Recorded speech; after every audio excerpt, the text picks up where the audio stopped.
तो आज फिर तैयार हो जाइए Bihar and art and culture से रिलेटेड पार्ट 2 वीडियो देखने के लिए। और आप अपना अपना सवाल का असेसमेंट करते जाइएगा, बताते जाइएगा कि आप कितना इसमें से कर पा रहे हैं।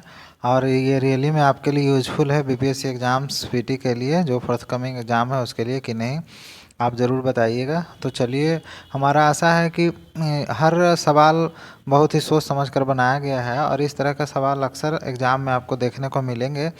तो चलिए आज का शुरू करते हैं।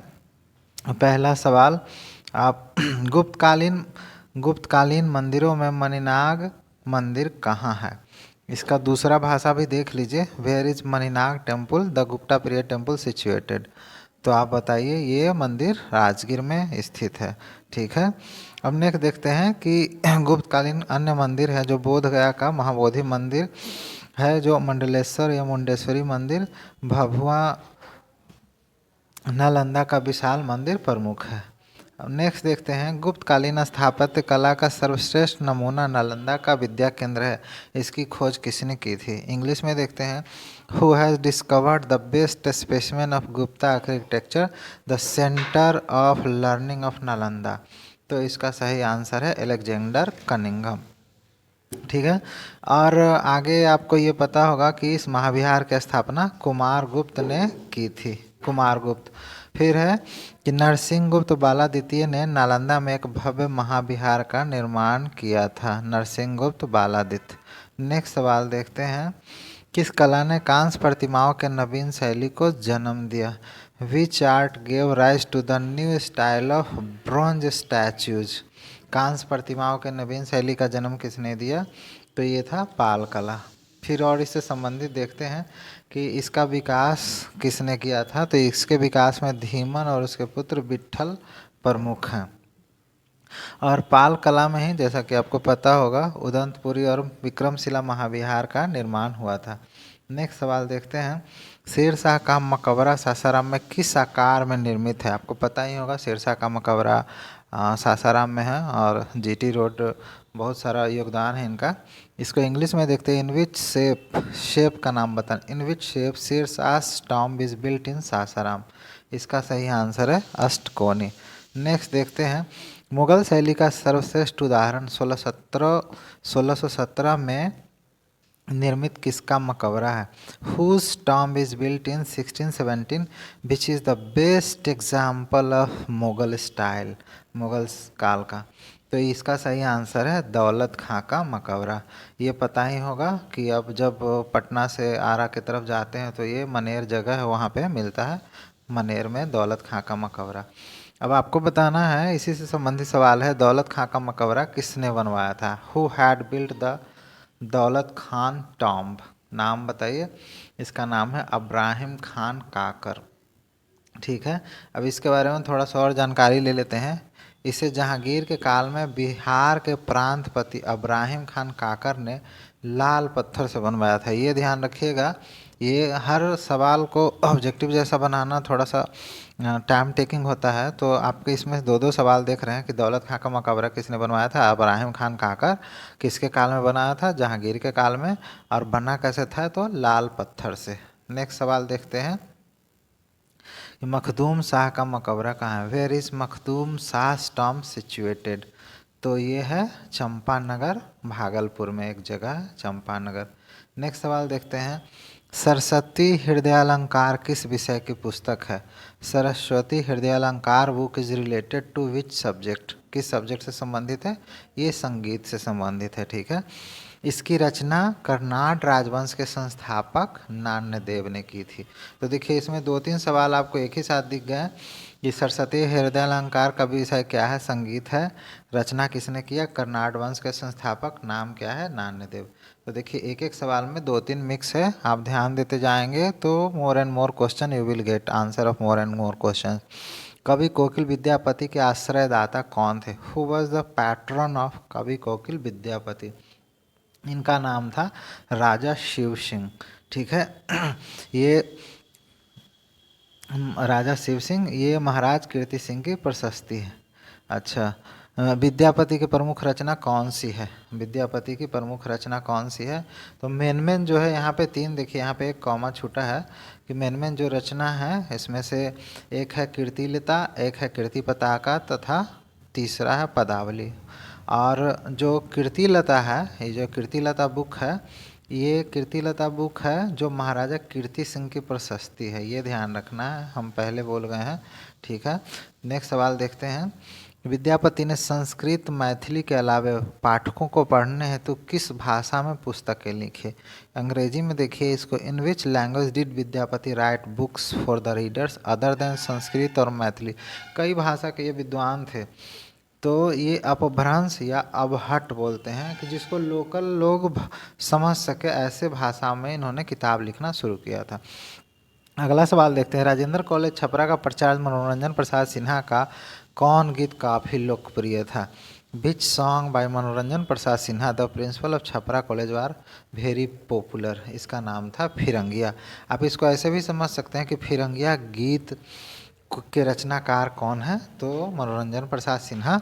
और ये कब पॉपुलर हुआ था, कब ये बुक, ये गाना ये लिखे थे, कब गीत लिखे थे? तो ये जो हमारा 1921 का असहयोग आंदोलन था उस समय का ये बुक है।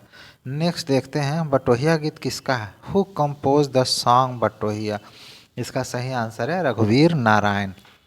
नेक्स्ट सवाल देखते हैं। विदेशिया लोक नाट्य शैली किससे संबंधित है? Bidesia folk theatre style is related to whom? यह है कुतुबपुर छपरा के भिखारी ठाकुर।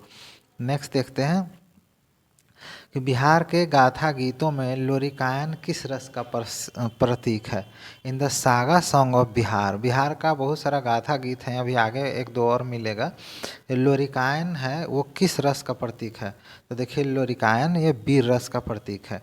अब इसके बारे में थोड़ा जानकारी लेते हैं कि रन धुरंधर यदुकुल अवंतस वीर लोरिक, ये नाम है वीर लोरिक, इन्हीं के नाम पर लोरिकायन रस आया है। एक लोक विश्रुत ऐतिहासिक नायक है जो अपने शौर्य और अपार बल के कारण समस्त उत्तर भारत में विख्यात है। ठीक है, और इसी को इंग्लिश में ऐसे देख लेते हैं कि थोड़ा सा अलग है ये, कि the legend of Veer Lorik sometimes known as Lorikayan. आप समझ गए लोरिकायन क्या है? The legend of Veer Lorik. ये कहाँ पॉपुलर है? भोजपुरी फोल्कलोर ऑफ बिहार और ईस्टर्न उत्तर प्रदेश में। नेक्स्ट देखते हैं, बिहार में नायक बंजारा किस रस का प्रतीक है? Nayak Banjara is the symbol of which ras in Bihar? ये विरह रस का प्रतीक है। नेक्स्ट देखते हैं इसी के बारे में थोड़ा जानकारी कि ये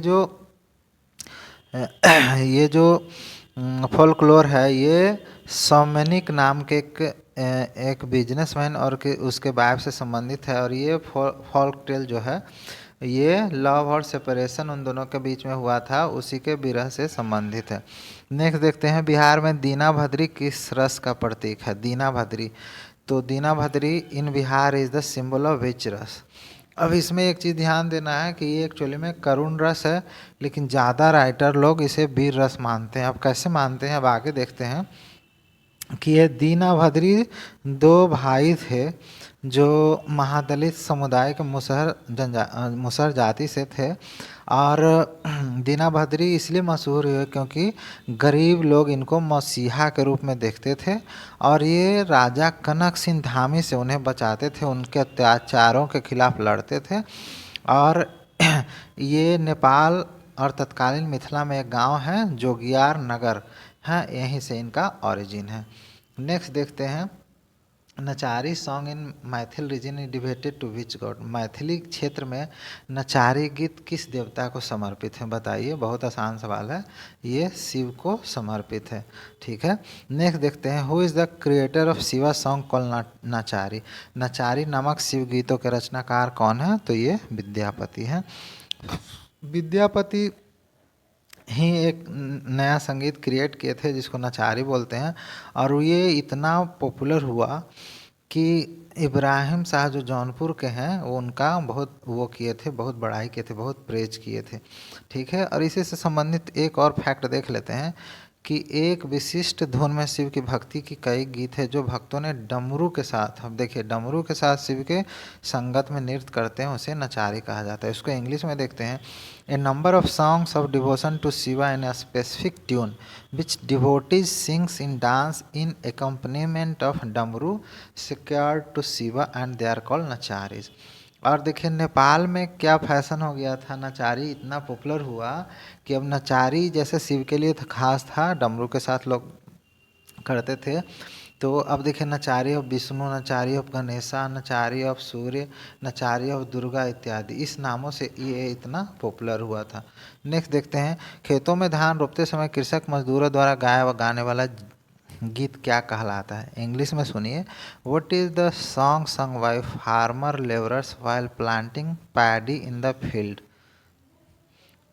इसका नाम है चोचर और इसे रोपनी गीत भी कहा जाता है। नेक्स्ट देखते हैं बिहार के गाथा गीत। देखिए फिर ये गाथा गीत मिला, धुधली घटमा किस क्षेत्र में प्रचलित है? एक्चुअली में क्या है ना कि बिहार में बहुत सारे गाथा गीत है, जैसे बुंदेलखंड में अल्लाह का गाथा गीत गाया जाता है लोग, तो इस तरह से और भी कई गाथा गीत है। यहाँ पे मोस्ट इम्पॉर्टेंट रखने का प्रयास किया गया है क्योंकि चैप्टर बहुत लंबा है। अब इंग्लिश में देखते हैं, in which region is Dhudhli Ghatma the saga of Bihar is popular? ये है अंगिका क्षेत्र, पता ही है अंगिका आज के युग का वो भागलपुर का इलाका पड़ता है। फिर देखिए गाथा गीत आपके सामने है, छत्री चौहान, वेयर डज द छत्री चौहान सागा सॉन्ग सिंग? कहाँ गाई जाती है? ये है मगही क्षेत्र जो पटना जिला के आसपास का है, गया पटना, और ये इसमें वीर रस की प्रधानता है और कृष्ण और कंस के बीच का संवाद इसमें गाया जाता है। नेक्स्ट देखते हैं, बिहार के मुस्लिम समाज का प्रमुख लोक नृत्य कौन है जो मुहर्रम के अवसर पर गाया जाता है? अब देखिएगा मुस्लिम लोग का जो महत्वपूर्ण लोक नृत्य है ऐसा बहुत कम देखने को मिलता है। अब इंग्लिश में देखिए इसको, which is the main folk dance of Muslim society of Bihar performed on the occasion of Muharram? इसका नाम है सरनी नृत्य। ठीक है, नेक्स्ट देखते हैं, लोक नृत्य में डोमकच किसके द्वारा किया जाता है? हु परफॉर्म्स या by whom Domkach folk dance is performed? ये महिलाओं के द्वारा। इसके बारे में एक ऐसा लीजेंड है कि जब पुरुष लोग ना बारात चले जाते हैं गांव से, तो चोरी से बचने के लिए गांव की महिलाएं इकट्ठा होकर रात में नाटक और डांस ये करते हैं एक साथ मिलजुल कर। इससे गांव की रखवाली भी करते हैं और एंटरटेनमेंट भी होता था। इसी को बोलते हैं डोमकच नृत्य। आशा है कभी आप भूल नहीं पाएंगे। नेक्स्ट देखते जाइए, सामा चकेवा नृत्य बिहार के किन क्षेत्रों में मनाया जाता है? In which areas of Bihar the Sama Chakeva dance is performed? तो ये देखिए मिथिलांचल में किया जाता है। कब होता है? अभी देखिए जैसे छठ का पर्व अभी बिहार के लिए फेमस है, तो बिहार में छठ के बाद अभी सामा चकेवा नृत्य होगा। कौन करेगा? तो कुमारी कन्याओं के द्वारा। और इसके बारे में ये माना जाता है कि भगवान कृष्ण और उसके परिवार से संबंधित ये मिथोलॉजिकल रिलीजियस स्टोरी है। और सामा चकेवा भाई बहन के पर्व के रूप में जाना जाता है। नेक्स्ट देखते हैं, भाई बहन का प्रेम का है। फिर देखिए नेक्स्ट सवाल, उर्वशी, रेणुका, हुंकार, रश्मि रथी, परशुराम की प्रतीक्षा, संस्कृति की 4 अध्याय और कुरुक्षेत्र के रचनाकार कौन है? देखिए ये सवाल इतना लंबा लग रहा होगा, लेकिन ये सारा एक राइटर के बुक्स का नाम है। अगर आपको किसी बुक्स का नाम दे दे, पूछ दे कि राइटर कौन है, तो हम एक ही साथ बहुत सारे राइटर, अगर एक एक बुक पूछेंगे तो बहुत लंबा सवाल हो जाएगा। आप सिंपली एक लाइन में देख लीजिए, उर्वशी, रेणुका, हुंकार, रश्मि रथी, परशुराम की प्रतीक्षा। इंग्लिश में देखते हैं, who are the writers of, who is the writer? यहाँ पे ये गड़बड़ हो गया है, चलिए इसको सुधार देते हैं। हु इज़ द, इसको पढ़ेंगे is, who is the writer of Urvashi, Renuka, हुंकार, रश्मि रथी? तो ये है रामधारी सिंह दिनकर। देख लीजिए। नेक्स्ट देखिए, रामधारी सिंह दिनकर को साहित्य का सर्वोच्च पुरस्कार ज्ञानपीठ कब मिला था? When did Ramdhari Singh Dinkar receive the highest literary award Jnanpith? 1972 में। अब देखिए किसके लिए मिला था? तो उर्वशी के लिए। तो जैसे आर्ट कल्चर में ये सब छोटे छोटे सवाल हैं, ध्यान रखा जाना चाहिए, ज़रूरी है। 1972 में इनको उर्वशी रचना के लिए ज्ञानपीठ मिला था। नेक्स्ट सवाल देखते हैं, इंडिया डिवाइडेड बापू के कदमों में के रचनाकार कौन थे? Who was the writer of India divide? देखिए इंडिया डिवाइडेड जैसे ही सवाल आएगा आप एक बार में बोल देंगे इसका आंसर। इनका नाम है doctor Rajendra Prasad. The first president of India, और इन्हें 1962 में भारत रत्न से विभूषित किया गया था। अब देखिए, मैला आंचल, दीर्घतपा जुलूस, पलटू बाबू, रोड, मारे गए गुलफाम और तीसरी कसम के रचनाकार कौन थे? इंग्लिश में भी वैसे ही नाम है, इनका नाम है फणीश्वर नाथ रेणु। नेक्स्ट देखते हैं, बाबा बटेश्वर नाथ पारो रतिनाथ की चाती वरुण आदि के बेटे किसकी रचना है? Who wrote Baba Bateshwar Nath Paro Ratinath and Varun son ETC? ये लिस्ट लंबा है, लेकिन this books are very important. इनका नाम है नागार्जुन या वैद्यनाथ मिश्र। अब फिर और कुछ देख लेते हैं। रचनाकार का तो लिस्ट बहुत लंबा है, लेकिन जैसे कुछ रामवृक्ष बेनीपुरी की बुक्स हैं, जैसे हम पल्ली, पतितों के देश में, गेहूं और गुलाब, माटी की मूर्ति, विजेता, शकुंतला, इस तरह के बुक हैं। अगले राइटर हैं केदारनाथ मिश्र प्रभात। इनका है देवताओं की याचना, सुनो हुआ अब शंखनाद, नीरव त्योहार, इस समाधि की राखों में। फिर नेक्स्ट राइटर है नलिन बिलोचन शर्मा, विष के दांत, इनका इम्पोर्टेंट बुक है। फिर देखिए राजा राधिकावन रमन प्रसाद है, इनका है राम रहीम, पूर्व और पश्चिम, गांधी टोपी, बिखरे मोती, धर्म की धुरी, अपना पराया, कुछ नाटक है, उपन्यास है, कहानी है। और नेक्स्ट है ज्योतिश्वर ठाकुर, इनका है वर्ण रत्नाकर।